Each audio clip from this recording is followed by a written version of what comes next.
Você já boicotou a Wizard hoje? Gente, não sei se vocês viram, isso não foi depor na CPI, não sei o que, de vacina. Se você não boicotar agora, com a força das redes sociais da sociedade civil, é capaz do Brasil inteiro morrer. O que é que você faz quando te chamam para boicotar alguma coisa em pleno 2021? Vem cá que eu te explico. Meu nome é Madeleine Lasco, eu sou jornalista há 25 anos, sou especialista em cidadania digital. Aqui embaixo você pode ver o curso que eu criei para você aprender cidadania digital do zero. Em até 4 semanas, você vai revolucionar a sua forma de relacionamento com as redes. Dá uma olhada no curso aqui embaixo. Mas eu também produzo conteúdo gratuito. Já se inscreve que toda terça e quinta tem vídeo sobre cidadania digital, grátis para você aqui no canal, na parte da manhã para os meus apoiadores do Apoia-se, link aqui embaixo também, e às 7 da noite, grátis para todo mundo. Toda sexta-feira tem a newsletter Cidadania Digital com temas interessantes que você não vai ver em nenhum outro lugar. Se inscreve na newsletter que eu te prometo que você vai gostar, que vai acrescentar coisa legal na sua vida. E às segundas e quartas-feiras, às 7h30 e às 8 da noite, tem live aqui no canal. Já fiz o meu merchan, agora eu vou te ajudar. Primeira coisa que esse vídeo é uma demanda de vocês. Alguém me sugeriu esse tema no Twitter, me perguntou o que eu achava do boicote que estava sendo feito às empresas do Carlos Wizard, que foi depor na CPI.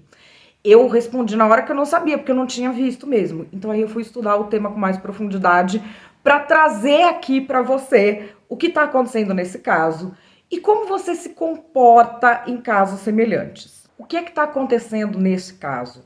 A gente tem essa CPI que virou o nosso Big Brother, né? Nós estamos aí, pandemia, não sei o quê, não tem Big Brother. Aí, futebol, não dá para você ir no futebol, churrasco, não dá. O que restou ao brasileiro? Restou uma CPI. Restou uma CPI e essa CPI, aliás, tá ótima, assim, de qualidade dramática. Eu realmente estou gostando muito. Não tô falando assim como CPI, mas como qualidade dramática, gente, eu tô adorando. Eu só tô esperando agora a hora do plot twist do Luiz Miranda. Escreve aí e me cobra depois. Não, gente, essa CPI é uma coisa assim, Paola Bracho, cara. Paola Bracho, eu acho que ia ser da gangue dos bonzinhos nessa CPI. Tá muito boa. Cada hora vai aparecendo uma coisa mais louca que a outra. As histórias que vão contando, e quem que vai contando as histórias, quem que vai virando herói nacional. Assim, eu vejo a qualidade humana envolvida em todo esse processo, isso me faz bem, é por isso que eu assisto. Porque eu, por exemplo, já tô me sentindo a Madre Teresa de Calcutá, uma coisa que nem a igreja me deu, porque na igreja também tem gente que é do bem. Eu olho ali e eu falo, gente, como eu sou uma pessoa boa, como eu sou normal. Nossa, eu tô me achando super normal, coisa que na terapia eu nunca consegui, mas na CPI eu tô conseguindo. Então o que que aconteceu? O tal do Carlos Wizard é muito ligado ao governo, se meteu na história da vacina, fez uma coisa que a gente viu acontecer várias vezes, de pessoas falando, eu estava contribuindo como cidadão com o governo. E aí isso tudo vira uma guerra política, porque ele disse isso, porque ele disse aquilo, e a gente foge do fundamental, que é o seguinte. Muitas pessoas têm realmente essa aspiração de poder servir o seu país, às vezes porque gostam mesmo disso, porque tem espírito público, e outras vezes porque elas têm um ideal de como esse país deveria ser, e elas querem uma oportunidade para implementar isso. E geralmente fazem quando os políticos da ala, que é a ala ideológica delas, está no poder. Isso é algo normal que acontece. O que não é o normal? Eu já fiz muitas entrevistas sobre isso com pessoas que são de think tanks nos Estados Unidos, tanto dos democratas quanto dos republicanos. Como é que funciona isso? Eles têm lá as ideias deles, formam um governo. Esse pessoal que estava lá se preparando para fazer algo na vida pública, para implementar a ideologia deles, o que seja, esse pessoal vai para o governo, mas vai oficialmente e vai como servidor público. É muito interessante que não se oferece um emprego.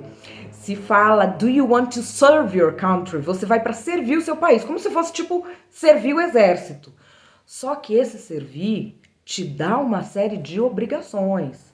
Então, assim, se você assume um cargo público, eu já fiz isso 2 vezes. Você assume um cargo público, uma nota fiscal de R$ 10 que você assinar errado, 5 anos você pode ser chamado na justiça para responder por aquilo, criminalmente, inclusive. Tudo que você faz tem uma regra específica. Por quê? Porque você tá com muito poder na mão e o poder corrompe. Então, quando você chama a pessoa para esse cargo, muda a dinâmica do que é a sua liberdade. O cidadão civil, ele pode fazer tudo que a lei não proíba. Quando você assume um cargo, você só pode fazer o que a lei manda. Percebe a diferença? É por isso que uma pessoa que quer ajudar um governo, ela tem de fazer essa escolha. Ou ela continua com toda a sua plena liberdade, olhando como as coisas se passam e interferindo na sociedade como membro da sociedade civil organizada, ou ela interfere no governo, mas assume a responsabilidade. O que a gente tem aqui é o bônus sem ônus, que é a participação informal em um governo. Então, em vez de focar se a intenção da pessoa é boa ou ruim, porque aí tanto faz.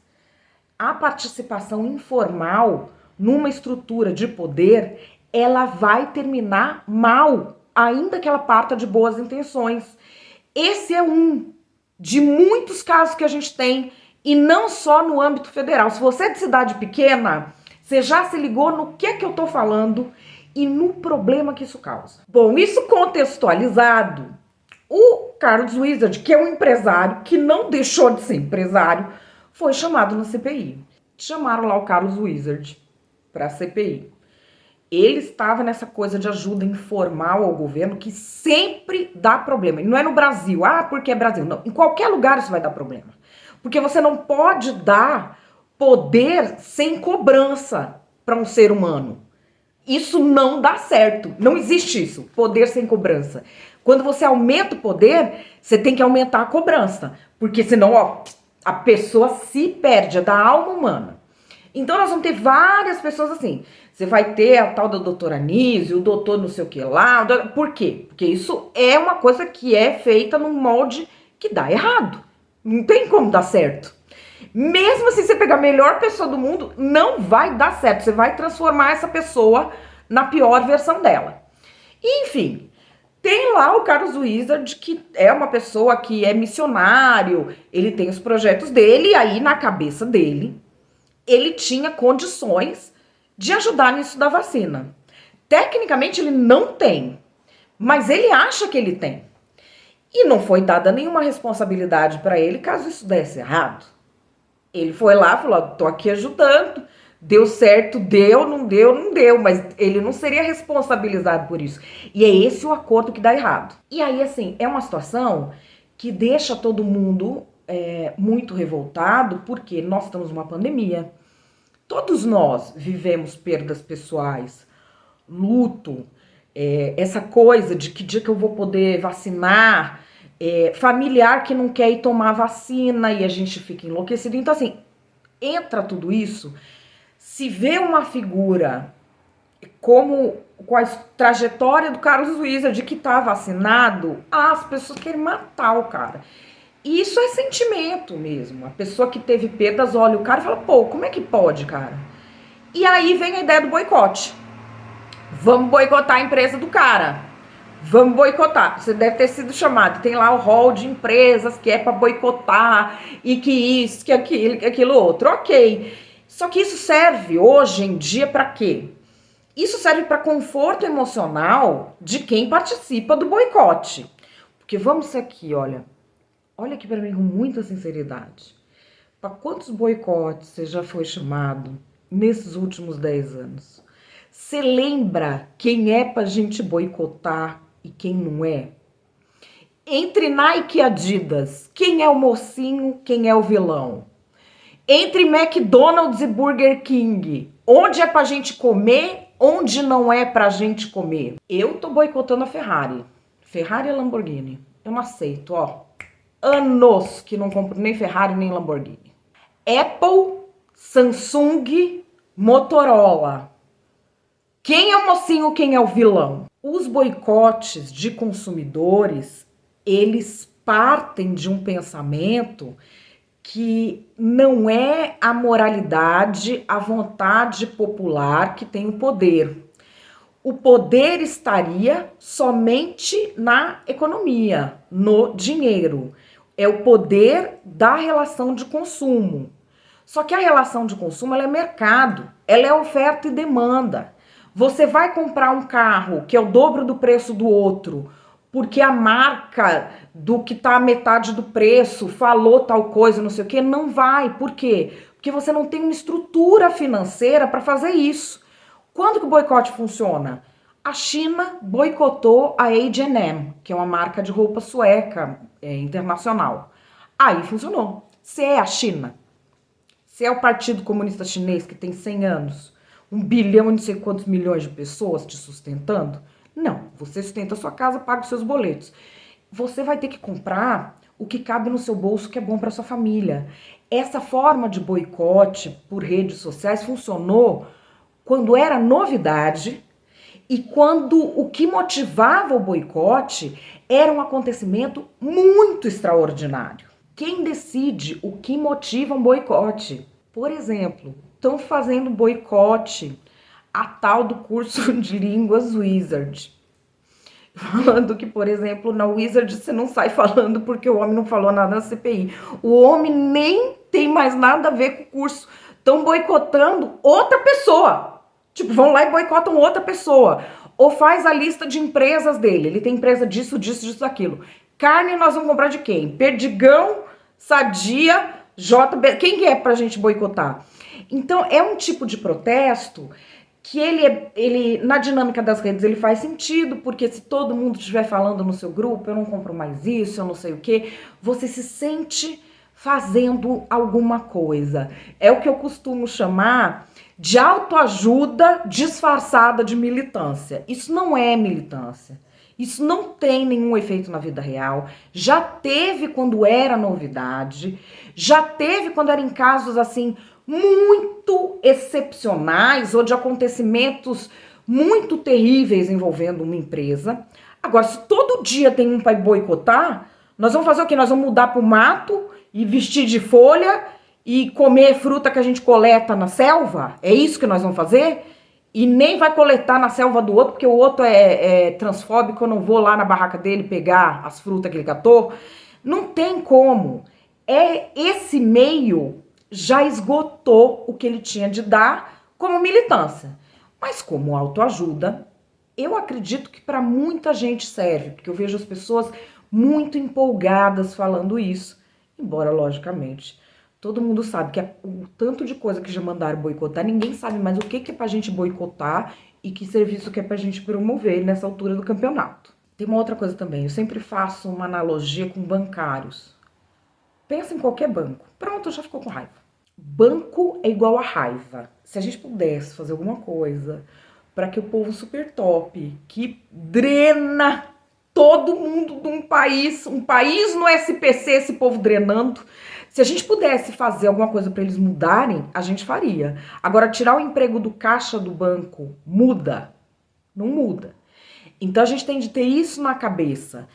A nossa ação no médio e no longo prazo, ela impacta como? Nesses casos que a gente vê de algo que está na cúpula do governo, de algo que envolve empresários muito poderosos, de algo que envolve intelectuais renomados e que entraram no governo. Envolve o poder econômico, envolve o prestígio, envolve o poder político, a gente se sente impotente. Então, uma forma de autoajuda é gritar nas redes. Mas verdade seja dita, a nossa interferência direta naquele caso talvez não seja possível. Mas a nossa interferência direta para que a nossa dinâmica de vida não fortaleça esse tipo de processo, não justifique esse tipo de processo, isso é muito viável. Pensa o seguinte, se o fulano tá no topo agora, é porque o jeito dele fazer as coisas sempre foi aceito. Agora ele tá no topo. Então talvez você não tenha o que fazer com relação àquele caso, mas você tem o que fazer com relação a pessoas que estão agindo da mesma forma no seu círculo. Porque a gente sempre olha no adversário, né? Como é que eu vou combater isso? Só que o seu adversário te ouve? Não te ouve. Você tem que falar para quem te ouve. Porque pelo menos você faz a sua parte, que 2 ou 3 você muda, que quando eles chegarem no topo, eles não vão agir assim. Algo que eu te proponho a fazer, por exemplo, se você tem essa necessidade de falar nas redes sociais, o boicote em si é algo que une muitas pessoas, mas não adianta. Que tal propor uma discussão sobre tipos de liderança? Sobre tipos de forma de participação na vida pública? Sobre o que você apoia e o que você não apoia? Por exemplo, todo mundo que está querendo ajudar o governo federal na pandemia, por que não se oficializa tudo? Quer ajudar? Ok, então agora você vai fazer isso, você vai se desligar de todas as suas empresas e vai ficar aqui. Se não, não vai ajudar, você vai ficar na sua empresa. Esse tipo de movimento pode surtir efeito, porque esse é um tipo de movimento que sensibiliza o poder político por meio do burburinho nas redes sociais. Então, tudo que for em termos de algo que realmente possa ser feito no momento, surte efeito. Tudo que possa ser uma regra válida para geral e não só apontar o dedo para o adversário, isso é uma coisa muito legal. E quando você começar a falar de conceitos, de princípios e de regras, você vai ver que a qualidade do debate das suas redes sociais melhora muito. Porque quando você entra na manada, ou a favor ou contra, é que nem curva de rio. Só aparece ali os tranqueira. A hora que você começa a falar de princípios, sobre isso, sobre aquilo, vai aparecer alguém, você já viu nesse país aconteceu tal coisa, olha esse estudo. Então o seu espírito já muda e você não fica com aquela sensação de que tá encalacrado e não pode fazer nada. Tenta isso a partir de hoje, depois me conta. Não esquece de dar uma olhada aqui embaixo na newsletter e no curso Cidadania Digital. Olha lá no meu Insta, tem muito depoimento de gente que já mudou a relação que tem com as redes, com a família, com os amigos, depois de ver um pouquinho do curso. Tenho certeza que vai fazer efeito para você também. Não esquece de se inscrever no canal, de deixar o seu like e de falar o que você achou desse vídeo. Beijo, até mais!